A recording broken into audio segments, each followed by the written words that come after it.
Hello students, कैसे हैं आप सब प्यारे बच्चों। अगर आप 10वीं तथा 12वीं क्लास के स्टूडेंट्स हैं और अगर आप एग्जाम देने वाले हैं 10वीं का या फिर 12वीं का, तो ये वीडियो आप लोगों को लास्ट तक जरूर देखनी चाहिए, क्योंकि इस वीडियो के अंदर मैं आप लोगों को बताऊंगा कि आप लोगों को एग्जाम में पास होने के लिए क्या करना चाहिए, कौन से ऐसे टिप्स फॉलो करने चाहिए जिससे कि आप लोगों की जो परसेंटेज है वो अच्छी हो जाए, और सबसे बड़ी बात, जो फेल होने का जो डर है वो आप लोगों के मन से निकल जाए और आप सभी बच्चे बहुत अच्छी परसेंट से पास हो जाएं।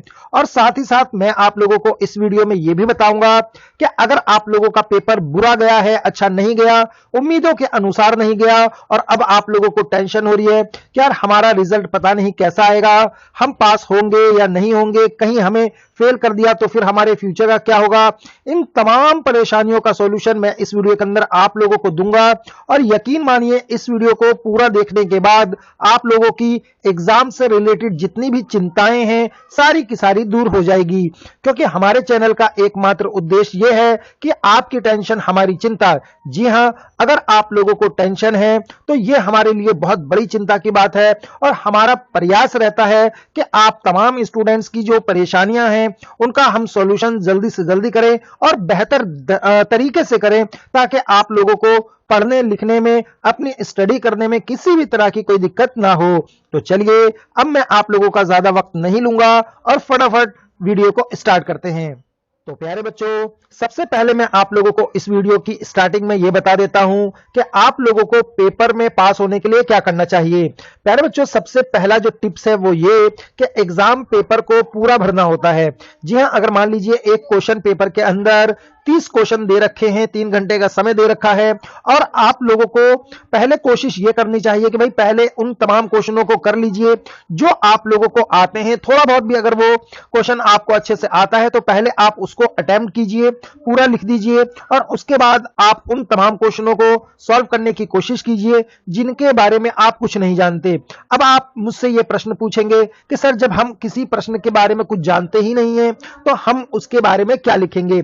ऑफकोर्सली प्यारे बच्चों, आप लोगों को एक बात बताइए, ये समझ में तो आ गया होगा कि अगर आप लोग पेपर को ब्लैंक छोड़कर आएंगे तो ब्लैंक पेज पर तो कोई भी टीचर आप लोगों को मार्क्स नहीं देगा। तो ये जरूरी है कि आप लोग जो है पेपर को पूरा का पूरा अटेम्प्ट करें।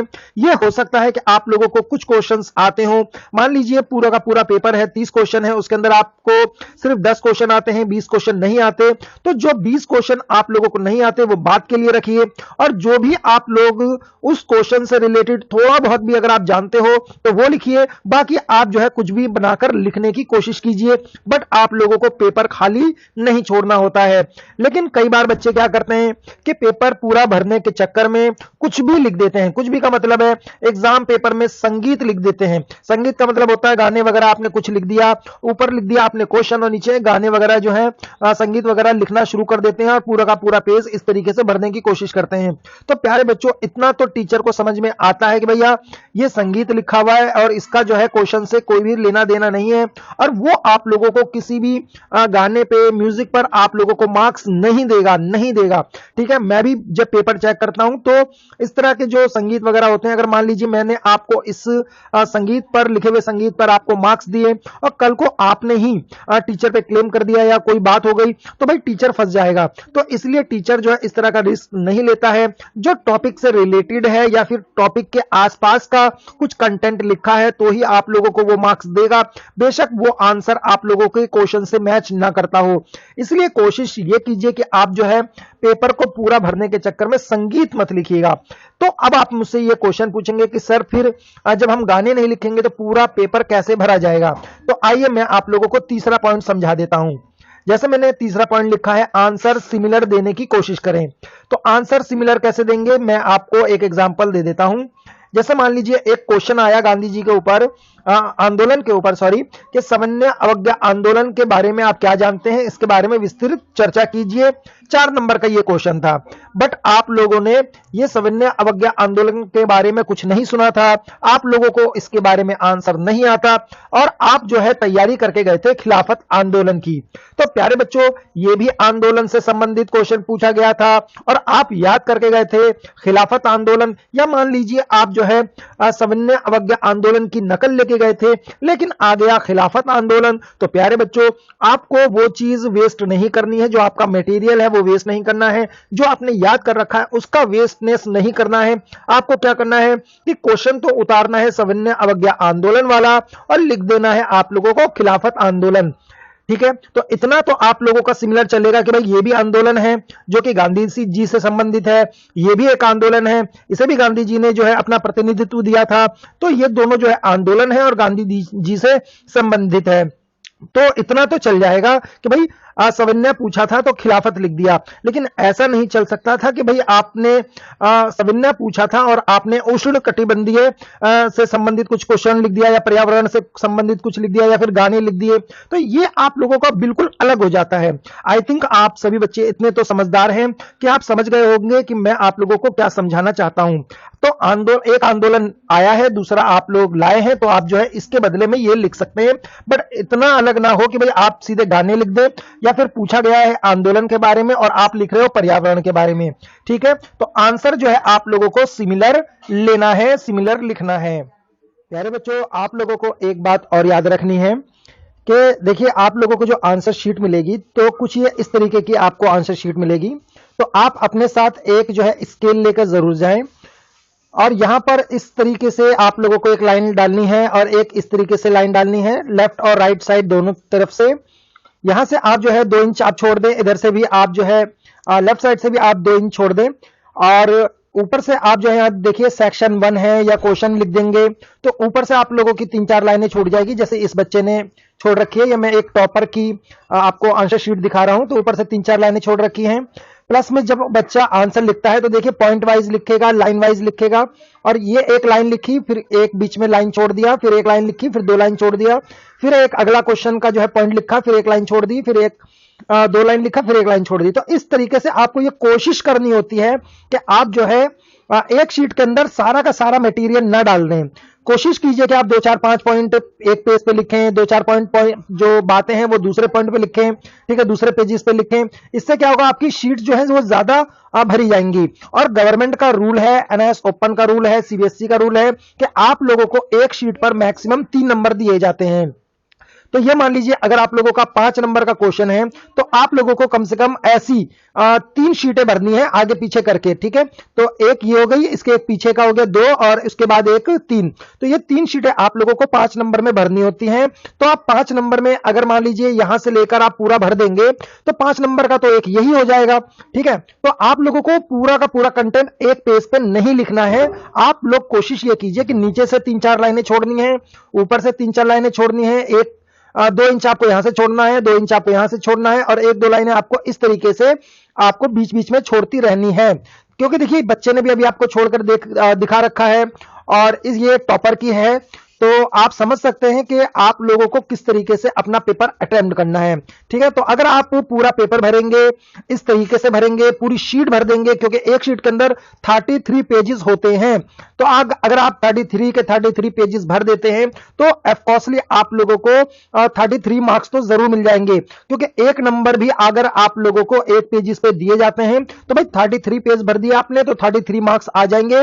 20 मार्क्स आप लोगों को असाइनमेंट में मिल जाएंगे, 20 आप लोगों को प्रैक्टिकल में मिल जाएंगे। आप लोगों की आराम से 60-70% बन जाएगी, ठीक है, कोई दिक्कत नहीं होगी। लेकिन अगर आप जो है पेपर ठीक तरीके से नहीं भरते हैं, कुछ भी लिख देते हैं, आंसर जो है वो आपके टॉपिक से रिलेटेड नहीं होता है, तो फिर यह समझ लीजिए आपको जो है पास होने में बहुत दिक्कत होगी और बाद में जो है आप लोग जो है परेशान होंगे और जो है टेंशन में रहेंगे कि सर हमारा तो पेपर अच्छा नहीं गया, तो अब हमें क्या करना चाहिए।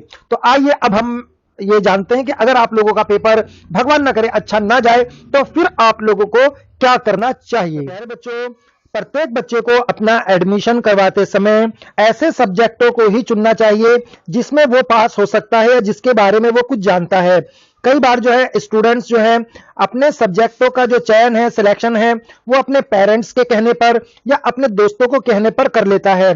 कुछ ऐसे सब्जेक्ट ले लेता है जो उसे पढ़ने में बहुत ज्यादा दिक्कत होती है या बहुत ज्यादा दिक्कत होने वाली है। तो प्यारे बच्चों, आप लोगों को ऐसे सब्जेक्ट लेने से बचना चाहिए।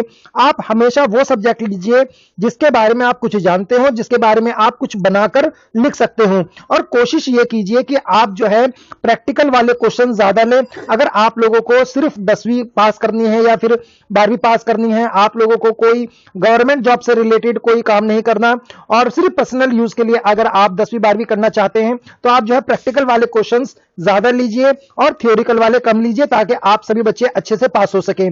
लेकिन अगर आप लोगों को गवर्नमेंट जॉब में जॉब करनी है, अगर आपको अपना फ्यूचर बहुत अच्छे से बनाना है, तो फिर आप लोगों को कॉमन सब्जेक्ट लेने चाहिए, फिर प्रैक्टिकल वाले आप लोगों को ज्यादा सब्जेक्ट नहीं लेने चाहिए। लेकिन आपको जो है थ्योरी वाले एग्जाम अगर आप देना चाहते हैं, गवर्नमेंट जॉब की तैयारी करना चाहते हैं, तो उसमें भी आप लोगों को सब्जेक्टों का जो सिलेक्शन है वो बहुत सोच समझ के करना चाहिए। ऐसा ना हो कि आपने इकोनॉमिक्स तो ले लिया लेकिन आपको इकोनॉमिक्स कभी समझ में ही नहीं आई, आपने अकाउंट्स ले लिया लेकिन अकाउंट से कोई जो है रिलेशन ही नहीं है आपका, तो ऐसे में आप लोगों को बहुत दिक्कत होगी और बाद में जो है आपको अपना सब्जेक्ट चेंज करवाना पड़ सकता है। तो आप जो है अपनी क्षमता को पहचानिए, अपनी क्षमता के अकॉर्डिंग ही जो है आप सब्जेक्ट का सिलेक्शन कीजिएगा। अगर आप एग्जाम दे चुके हैं या फिर एग्जाम देने वाले हैं, तो फिर आप लोगों को एक काम जो सबसे इंपॉर्टेंट है वो जरूर करना चाहिए, और वो ये कि रिवाइज करें अपनी तैयारी। प्यारे बच्चों, अगर आप एग्जाम दे चुके हैं और वो आप लोगों का एग्जाम जो आपने दिया है वो अच्छा नहीं गया, तो भी आप लोगों को अपना जो है तैयारी को रिवाइज करना चाहिए। आपको चिंतन करना चाहिए कि भाई आपकी गलती कहां हुई थी, आपने ऐसे कौन से टॉपिक्स नहीं पढ़े जो पढ़ने चाहिए थे, आपने जो है पेपर किस तरीके से अटेम्प्ट किया था।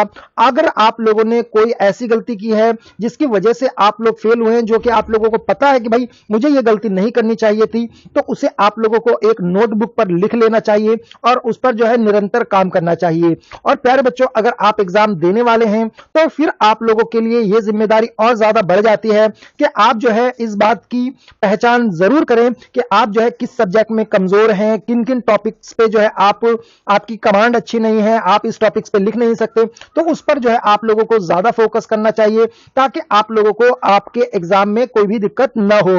तो आपको जो है अपनी तैयारी की जो है रिवीजन जरूर करनी चाहिए, चिंतन जरूर करना चाहिए। ऐसा नहीं कि भाई मुंह उठाया और एग्जाम देने चले गए और फिर जो है आप बाद में टेंशन लें कि भाई हमारा तो पेपर अच्छा गया ही नहीं। क्योंकि अगर मान लीजिए धोनी है, सचिन तेंदुलकर है या फिर आपका विराट कोहली जी है, अगर उन्होंने भी अपनी बैटिंग के अंदर जो है तैयारी नहीं की होती, प्रैक्टिस नहीं किया होता और डायरेक्ट फाइनल मैच खेलने चले गए होते, तो वो जो है आज इस मुकाम पर नहीं होते। तो हर एक व्यक्ति को, हर एक पर्सनैलिटी को, हर एक पर्सन को जो है तैयारी जरूर करनी चाहिए, और जो है वही आप लोगों की तैयारी ही आप लोगों को सक्सेस बनाती है। दोबारा करें तैयारी। अगर मान लीजिए आपने तैयारी की लेकिन फिर भी जो है आप लोगों की तमाम तैयारियों के बाद भी जो है आपका रिजल्ट अच्छा नहीं गया, आपका पेपर अच्छा नहीं आया, ठीक है, और आप जो है आपके रिजल्ट में फेल हो गए, परसेंटेज अच्छी नहीं आई, तो भाई कोई बात नहीं, होता है, जिंदगी है, उतार चढ़ाव होता रहता है। आप जो है दोबारा से तैयारी कीजिए, दोबारा कोशिश कीजिए, और जो है बड़े बड़े लेखक भी कहते हैं भाई कोशिश करने वालों की हार नहीं होती। तो अब आप जो है करेंगे क्या कि आपको जो है कोशिश करते रहना है, दोबारा कोशिश करनी है और बहुत अच्छे से तैयारी करनी है और अपनी तैयारियों का रिवीजन जरूर करना है। और प्यारे बच्चों, सबसे इंपॉर्टेंट बात कि आप लोगों को जो है तुलना किसी से नहीं करनी, आपको अपने आप से कंपैरिजन करना है, किसी और से कंपैरिजन नहीं करना। अगर आप अपने आप से कंपैरिजन करेंगे तो सब कुछ ठीक लगेगा कि हाँ भाई मैं पहले जो है 50% ला सकता था लेकिन मैंने कोशिश की तो भाई आज 60% लेकर आ गया हूं, ठीक है। तो आप अपने आप से कोशिश कीजिए कि तुलना करें। अगर आप किसी टॉपर से अपना कंपैरिजन करेंगे कि यार इसके 90% आ गए और मेरी 50% है, तो उसके अंदर ज्यादा जो है काबिलियत है, ज्यादा टैलेंट है, ऐसा कुछ नहीं है, ठीक है। हर बंदे की अलग अलग जो है वो टैलेंट होता है, अलग अलग जो है क्षमता होती है। तो आप जो है कभी भी अपने आप से तुलना करें, किसी और से कंपेयर ना करें, ठीक है। और जैसा कि आप सभी बच्चे जानते हैं, चाहे वो 10वीं का एग्जाम हो, 12वीं का एग्जाम हो या जीवन का कोई भी एग्जाम क्यों ना हो, जिंदगी का आखिरी तो भाई एग्जाम होता नहीं है, आखिरी मुकाम तो होता नहीं कि भाई हमने 10वीं का एग्जाम दे दिया अब इसके बाद जो है हमारी लाइफ डिस्ट्रॉय हो गई, खराब हो गई। अगर आपका ये पेपर अच्छा नहीं गया है तो आप कोशिश कीजिए कि 12वीं में आप जो है बहुत अच्छा करें। अगर आपका 12वीं में भी पेपर अच्छा नहीं गया है तो आप कोशिश कीजिए कि ग्रेजुएशन में या फिर गवर्नमेंट जॉब के अंदर वगैरह जो है आप पूरी जो है कोशिश से, पूरी जो है मेहनत से, अपनी लगन से जो है आप एग्जाम दीजिए। और ऑफकोर्सली जो आप लोगों ने 10वीं में नहीं पाया, 12वीं में नहीं पाया, वो आप जो है आगे फ्यूचर में जरूर कर पाएंगे। तो कोशिश हमेशा जो है वो करते रहना चाहिए, कभी भी बच्चे को निराश नहीं होना चाहिए। उम्मीद करता हूं ये तमाम जो टॉपिक्स हैं आप लोगों को अच्छे से समझ में आ गए होंगे। और अगर आप लोग जो है एग्जाम को लेकर बहुत ज्यादा परेशान थे, कि भाई हमारा पेपर अच्छा नहीं गया या फिर हम अपने एग्जाम की तैयारी कैसे करें, तो आप लोगों को ये जो टॉपिक्स हैं बहुत मदद करेंगे और आप लोगों को अच्छा फील हो रहा होगा। और उम्मीद करता हूं अगर आप लोगों का पेपर अच्छा नहीं गया है तो भी आप लोगों को टेंशन लेने की जरूरत नहीं है। आप आज से ही लग जाइए, आप ऐसा कर सकते हैं, आप जरूर करेंगे और जो है आप 100% अपने लक्ष्य में जरूर सफलता प्राप्त करेंगे। वीडियो को लास्ट तक देखने के लिए आप सभी बच्चों का शुक्रिया। और हाँ, आप सभी बच्चों को मेरी तरफ से बहुत सारी जो है वो शुभकामनाएं हैं, आशीर्वाद है कि आप सभी बच्चे फ्यूचर में जो है बहुत अच्छा करें। Thank you for watching my video.